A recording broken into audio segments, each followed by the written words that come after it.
Halo semuanya, selamat datang di sesi eksplanasi kita kali ini. Pernah nggak sih kalian ngerasa udah pakai segala macam aplikasi manajemen waktu, tapi kok kerjaan malah nggak selesai-selesai?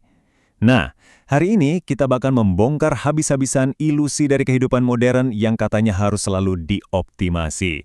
Kita bakal bahas kenapa sistem produktivitas kebanggaan kalian itu mungkin justru jadi alasan utama kalian nggak menghasilkan apa-apa. Langsung aja kita mulai dengan satu pertanyaan yang kayaknya sering banget kita alamin. Kenapa sih kita ngerasa super kewalahan dan buntu, padahal jadwal kita udah dikasih kode warna yang luar biasa rapih? Sistemnya udah jalan, notifikasi udah di-style sedemikian rupa, tapi pas duduk di depan layar, kok rasanya nggak ada progres sama sekali ya? Kita pasti tahu lah ya tipe orang yang kayak gini, atau mungkin kita sendiri orangnya. Mereka ini ibarat master dari rutinitas, bangun jam 5 pagi, berendam air es, dan punya deretan aplikasi yang diatur sepresisi operasi bedah. Tapi mari kita jujur aja, di balik layar yang estetik banget itu, sebenarnya ada perasaan mandek yang terus menghantui. Ujung-ujungnya, hasil karya nyata mereka malah minim banget. Nah, ini membawa kita ke sebuah fenomena yang sering disebut sebagai produktivitas porno. Ini tuh industri raksasa yang emang sengaja memanfaatkan interaksi kita. Mereka ngejanjiin kebebasan dari rasa sibuk, tapi caranya dengan nawarin bentuk kesibukan lain yang kelihatannya jauh lebih canggih. Jadi kalian dapet deh tuh estetika atau sensasi seolah-olah lagi mencapai sesuatu. Merasa udah kerja keras banget, tapi padahal nol substansi. Nggak ada hasil kerja nyata yang kelar. Biar lebih gampang mengurai budaya yang bikin capek ini, di sesi eksplanasi ini kita bakal ngelewatin 6 poin. Pertama, jebakan produktivitas porno. Kedua, saat persiapan menjadi penundaan. Ketiga, pajak kompleksitas sistemik. Keempat, tampil bekerja versus menghasilkan karya.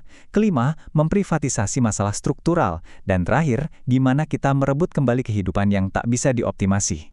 Oke, kita langsung masuk ke bagian pertama, jebakan produktivitas porno. Poin krusialnya tuh di sini. Kita sering banget berlomba-lomba menyelesaikan daftar tugas harian dengan super rapi, tapi kita hampir nggak pernah benar-benar mikir, apakah tugas-tugas itu emang pantas buat dikerjain dari awal? Dulu, produktivitas itu kan cuma kendaraan ya, cuma cara buat mencapai tujuan. Sekarang buat banyak orang, merawat kendaraannya justru jadi tujuan utamanya. Kita pakai semua sistem ini cuma buat dapetin ilusi seolah kita punya kendali atas masa depan yang ya sebenarnya penuh ketidakpastian. Ini langsung membawa kita ke bagian 2. Saat persiapan menjadi penundaan. Percaya deh, kita sering banget terjebak di siklus dopamin yang isinya cuma persiapan tiada akhir. Otak kita tuh pinter banget nyari celah. Dia lebih milih aktivitas yang kerasa produktif, misalnya ngutak-ngatik template aplikasi catatan, atau asik ngerapihin kategori tugas. Kenapa coba? Soalnya itu ngasih rasa aman, seolah-olah kita ini udah produktif banget. Akhirnya, kita malah menghindari kerjaan aslinya, kayak nulis draft pertama yang berantakan, atau ngambil keputusan susah tanpa data lengkap. Pekerjaan asli itu membosankan, memicu cemas, dan bikin keringatan. Jadi yang kita lakuin selama ini tuh cuma teater produktivitas aja. Nah, persiapan yang nggak ada ujungnya tadi nyambung banget ke bagian 3, pajak kompleksitas sistemik. Tiap hari, kita dibombardir sama iklan aplikasi dan ekosistem alat kerja yang seakan nggak ada habisnya. Masalahnya, pas kita mulai mengadopsi metode ribet buat mencatat atau mengelola tugas, itu malah nyiptain yang namanya diminishing returns atau hukum hasil yang makin berkurang. Gini loh, setiap aplikasi baru atau integrasi baru yang kalian tambahin ke alur kerja kalian, itu malah memakan waktu lebih banyak buat ngurusin aplikasinya ketimbang waktu yang berhasil kalian hemat. Rugi bandar kan? Ada satu kutipan dari materi kita yang benar-benar menohok banget, perancah bangunan telah melahap gedung itu sendiri. Ironis banget kan? Secara nggak sadar kalian tuh udah berubah jadi staf admin purna waktu buat hidup kalian sendiri. Kalian sibuk banget ngurusin sisa-sisa pekerjaan yang gampang diukur kayak membalas email atau sekedar centang-centang kotak. Sementara itu ide brilian dan kreativitas sejati malah lepas gitu aja karena hal-hal itu nggak bisa dihitung pakai sistem. Lanjut ke bagian 4, tampil bekerja versus menghasilkan karya. Disadari atau enggak, kita sering banget kemakan ilusi para guru produktivitas. Kita langsung aja copy-paste kerangka kerja mereka yang kaku. Padahal itu kan cuma dirancang sama influencer demi kelihatan bagus di depan kamera. Kita gampang banget percaya sama hype kalau aplikasi baru bakal ngebuka performa maksimal atau kalau pagi yang sempurna itu adalah kunci segalanya. Padahal realitasnya, pencapaian yang beneran itu butuh kebiasaan yang konsisten dan fleksibel, bukan bergantung sama setup meja kerja yang sangat terkurasi buat difoto. Mindset buat selalu tampil produktif ini benar-benar mendistorsi pengalaman dasar kita sebagai manusia. Budaya ini tuh kayak mengubah hal-hal alami jadi penyakit yang harus disembuhkan. Bayangin aja, tidur bukan lagi dianggap istirahat, tapi berubah jadi metrik performa. Punya hobi? Wah, itu dipaksa jadi cikal bakal kerjaan sampingan.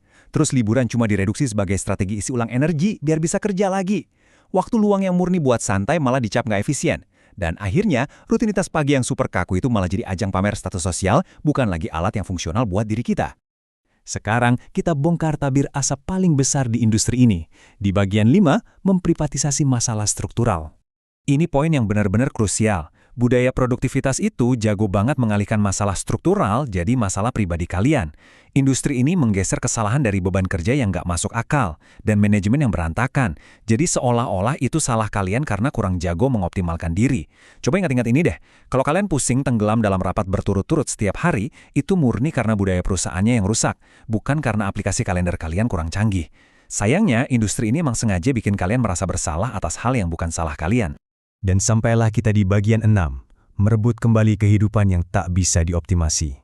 Kunci dari semua ini adalah balik lagi ke realitas. Punya efisiensi tinggi buat hal-hal sepele, itu cuma kesibukan palsu. Orang-orang yang beneran efektif sadar banget kalau istirahat murni tanpa mikirin kerjaan, itu adalah syarat wajib buat kreativitas. Mereka nggak terobsesi buat ngerjain lebih banyak hal dengan lebih cepat. Kenapa? Karena fokus itu lahir dari kejelasan tujuan, bukan dari jalan pintas. Makanya, mereka lebih suka pakai alat yang simple, karena alat yang simple nggak butuh banyak perawatan. Mereka tahu banget, produktivitas itu cuma efek samping yang sederhana dari mengerjakan hal yang emang bermakna secara konsisten. Tentu aja, sistem itu nggak jahat, asalkan kita buang jauh-jauh gimmick komersialnya. Sistem itu bakal ngebantu banget kalau dikembalikan ke fungsi dasarnya. Misalnya nih, buat teman-teman yang punya ADHD, atau pas kalian lagi pegang proyek yang super ribet. Tujuan utamanya kan jelas, buat ngurangin beban di otak kalian, ngebantu milih mana kerjaan yang paling berdampak, dan menjaga fokus. Jadi, sistem itu harusnya murni ngelayanin apa yang penting buat kalian, bukan malah dijadiin identitas atau beban pekerjaan baru. Sebagai penutup dari sesi eksplanasi kita kali ini, saya mau kalian mikirin satu pertanyaan yang lumayan nyentil ini. Kalau hari ini juga, kalian menghapus aplikasi produktivitas kalian yang paling ribet itu, apa sih yang benar-benar bakal berubah dari hasil kerja kalian? Kehidupan nyata itu pada dasarnya luar biasa berantakan dan nggak bakal bisa dioptimasi dengan sempurna. Jadi, kalau jawaban dari pertanyaan tadi adalah nggak ada yang berubah, fix sistem yang kalian pakai selama ini nggak pernah jadi solusi. Itu cuma distraksi kalian aja. Terima kasih udah ngikutin pembahasan hari ini, semoga tercerahkan, dan sampai jumpa di eksplanasi materi selanjutnya.